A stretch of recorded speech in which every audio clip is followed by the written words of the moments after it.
الوزير عن عمر بن الخطاب رضي الله عنه قال: حاربوا الغلاء بالاستغناء. وهذه احسن وصفه لعلاج غلاء الاسعار اليوم. الحوت، اللحم، الدجاج خليه يقاقي، خليه يخناز، باش هادو اللي شاعلين العافيه في الاسعار ومحتكرين السوق يتردعوا.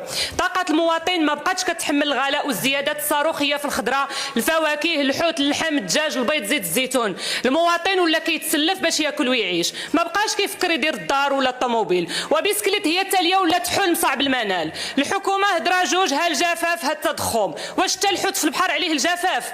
احترموا ذكاء المغاربه. الحكومات اللي عندها الكبده على الشعب وما مغرقاهاش كريديات مع البنك الدولي، الا تزاد 1% ديال التضخم كتزيد 1% ديال الاجور مع كل زياده على حده.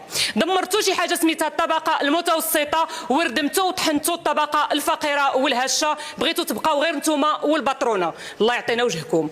حشومه، عوض نناقشوا الاستثمار، تقليل